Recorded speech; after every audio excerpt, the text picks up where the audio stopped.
Лозарите од Валандовско ја продолжија традицијата. Повторно ги распалија казаните и печеа ракија со што го означија крајот на годинашнава производствена сезона на винова лоза.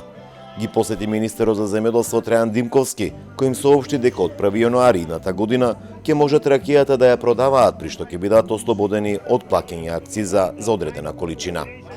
Секое домаќинство има дома и казан, но сакаме сето ова да го подигнеме на едно високо ниво, односно да го комерцијализираме се во интерес на самите лозари, односно производителите на грозје, а секако и производителите на ракија.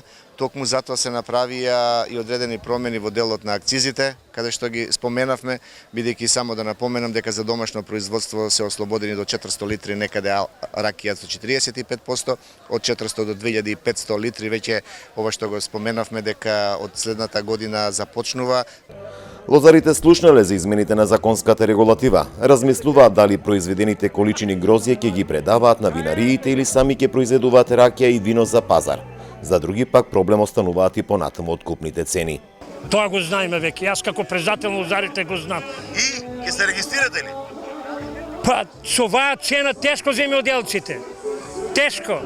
Ќе се удружиме, ќе произведеме ракија и ќе биде подобро него ли гроздје да го продаваме, ракијата ќе ја продаваме и ќе биде подобро.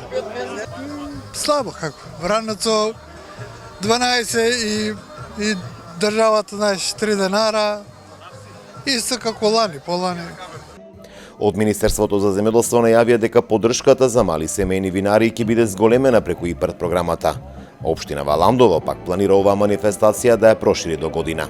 Ова манифестација е валандовската суштина, нешто што се пренесува од колено на колено, кое што на пиедестал го става и семејството, а исто така и вредноста која што ја имаме ние како регион, така да оваа манифестација има многу позитивни нус ефекти кои што за сите нас и како регион во државата, а исто така и како општина се многу значајни.